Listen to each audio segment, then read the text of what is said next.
Hello, my name is Josh. You have come to SalesJitsu. This is the course Being Genuine. It is going to basically come out of this book, How to Win Friends and Influence People by Dale Carnegie. There's a principle at the end of every chapter, and like for instance, the one behind me is from the first chapter, and it says, "Do not criticize, condemn, or complain."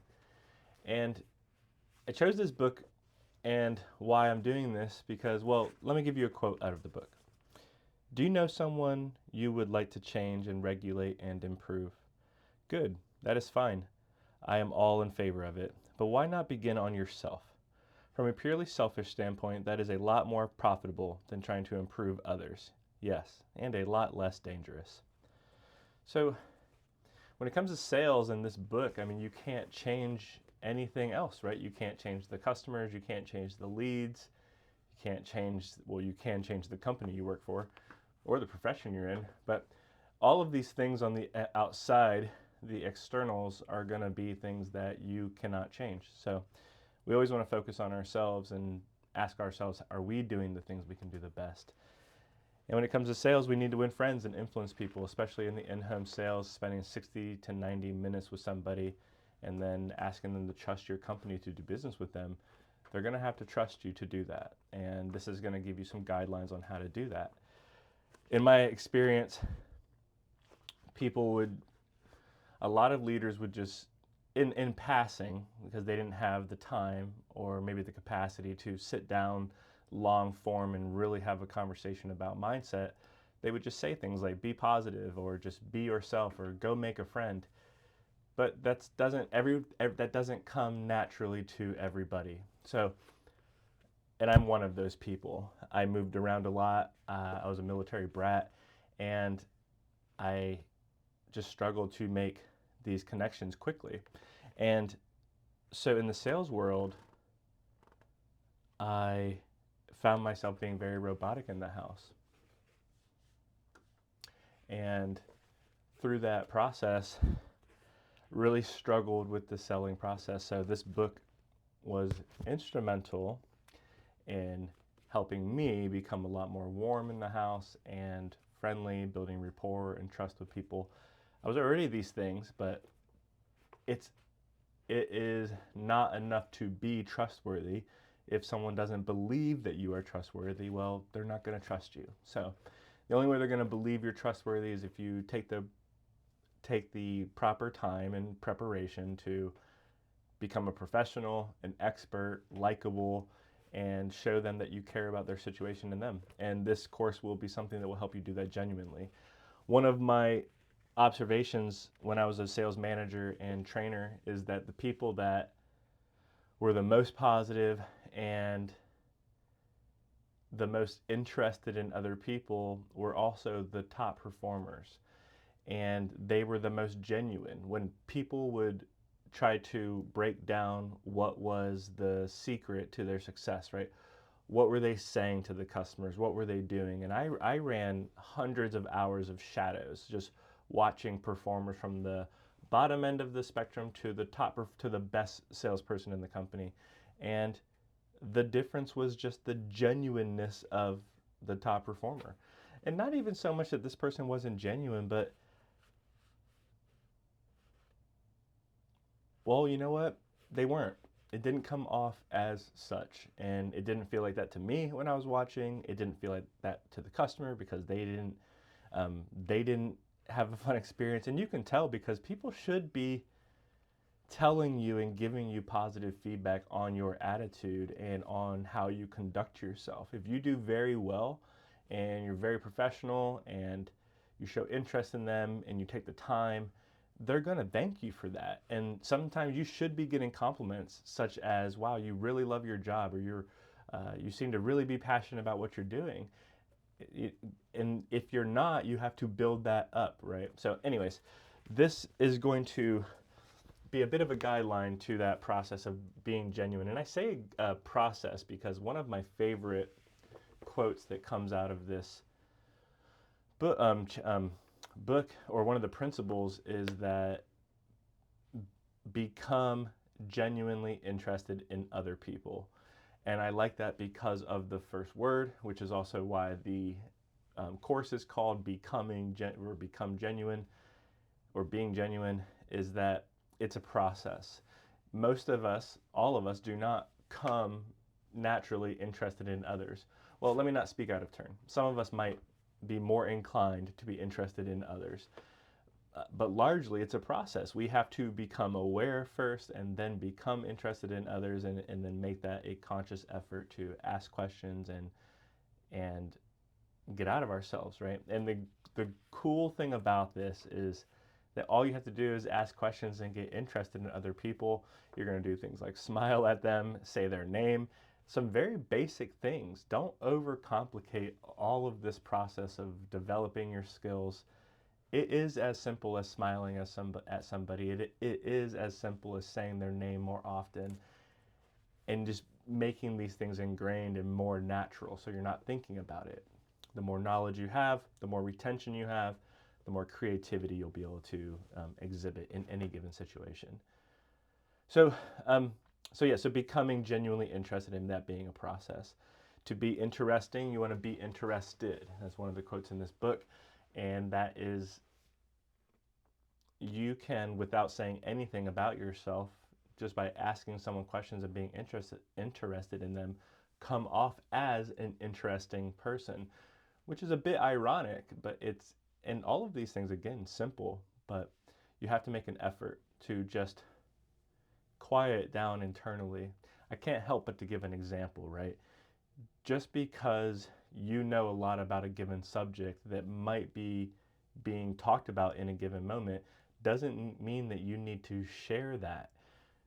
So say, I don't know, it doesn't really matter what the topic is, you're a big hunter and they're a big hunter, and they, whatever, they have trophies on the wall, they have gear, you see these things, you start to ask them questions about it. Instead of, oh, do you like to hunt? Which obviously they do. You make a comment about it, they start talking about it. And at the first moment, so many people are like, well, I like hunting too, which it's not a cardinal sin, but you could instead say, well, what was your favorite hunting trip? Or where was your most memorable place you visited? Any number of things, right? You could ask them more detailed things about their gear. Through showing interest in them and asking good, intelligent questions, that will show your level of knowledge in a given subject, right? And eventually, the sign that you're building good rapport and trust, they'll start asking about yourself. That's when you're allowed to talk about yourself. Again, you're not breaking a rule if you decide to interject about your interests as well. It's just that you're missing out on a much richer conversation about what's going on in the customer's life. And you'll have plenty of time. One of my favorite things to do is, if you didn't bring it up early, is to bring it up later, and say something like, hey, I didn't get a chance to mention earlier, we got caught up in it, but I wanted to show you a picture. And then you show them a picture of like where you went hunting. And then you can jog that conversation back up. So it doesn't have to be done right there. You can hold it, you can wait for it. Sometimes it's a great moment, sometimes it's not. You got to have that emotional intelligence. But again, you can always interject your own self into that conversation, or you can just keep asking and being interested in the other person.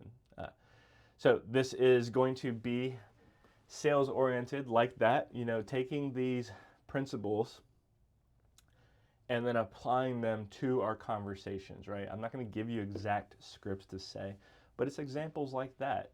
Each of these interactions you're going to have every single day. You're going to have an opportunity every day to learn something about the other person, and just put them first, right?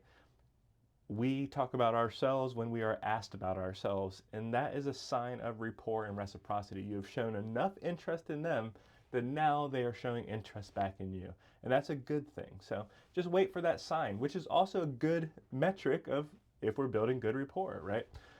Not mandatory, but just one of those things.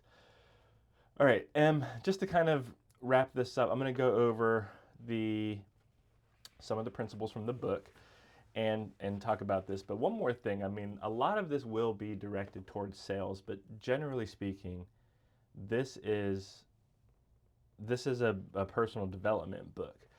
as you become a better, more genuine person, you will have better, more genuine interactions. And the more genuine your interactions are, the more sales you should make, because you're coming from an honest place. You're putting the customer first. And, well, I mean, not just in a personal or business sense, you're putting the other person first. So it's a lifelong journey. We are all becoming these things. So take that in stride. Wherever you're at, you can just kind of like make a decision to apply these principles and see how they work for you. I'm really excited to see the comments on all of these lectures of how some of these ideas might have been applied in a situation and shown you good success. So welcome to the course. Let's go over the principles real quick.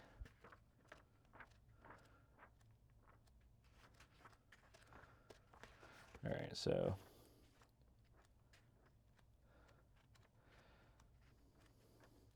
the first section, which is the 3 principles, and these are the foundational principles. This is the fundamental techniques in handling people. So principle 1, don't criticize, condemn, or complain. Principle 2, give honest and sincere appreciation. Principle 3, arouse in the other person an eager want. So those are some fundamental, foundational ones that we'll go over again, and everything will build upon these things and kind of break down. So that's handling people. And those are the 3, those are big ones. And then the next grouping is a group of 6, which is called 6 ways to make people like you. Principle 1, become genuinely interested in other people. Principle 2, smile. Principle 3, remember that a person's name is to that person the sweetest and most important sound in any language. Principle 4, be a good listener. Encourage others to talk about themselves. Principle 5, talk in terms of the other person's interest. Principle 6, make the other person feel important and do it sincerely. All right, and so that'll be 6 principles there. So that's 9 total. And then the next section, I think, is another 6. No, this one's longer. This is actually, so some of these will be combined because they're like smile and stuff. But there's 12 principles. And these are winning people to your way of thinking, these 12 here. The only way to get the best of an argument is to avoid it. It's just, some of these just always make me chuckle and laugh at their simplicity and how we fail at them daily, all of them. So the only way to get the best of an argument is to avoid it. Show respect for the other person's opinions. Never say you're wrong. Principle 3, if you are wrong, admit it quickly and emphatically. Principle 4, begin in a friendly way. Principle 5, get the other person saying yes, yes immediately. Principle 6, let the other person do a great deal of the talking. Principle 7, let the other person feel that the idea is his or hers.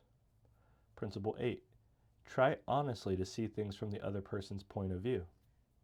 Principle 9, be sympathetic with the other person's ideas and desires. Principle 10, appeal to the nobler motives. Principle 11, dramatize your ideas. Principle 12, throw down a challenge. So those will be the lessons, depending on the length of the principle chapters associated with it and the content. Some of them will be solo, some of them will be lumped together, but nonetheless, it will be a good journey. Just even beginning this journey and reading it, you can see the things internally. If you listen to things and you believe it's true and you believe that it can help you, well, then applying it to your life means change has to happen, and that's okay. But change can be painful. And think about that for yourself. And just as a little tidbit, I think of these microcosms. If you can see the truth but struggle to make the decision, I mean, put yourself in your customer's shoes. They are having the same thing. So as you overcome these resistances internally and embrace change and take those scary jumps or leaps, then you can also inspire others to do the same thing. So Don't be afraid to try to apply these principles and change course in some situations to become a better person. And this is a sales course, so to sell more deals more effectively because people know that you really care. I'll just throw this asterisk in. Hopefully you work for a good company with a good product as well. All right, we'll see you in the course.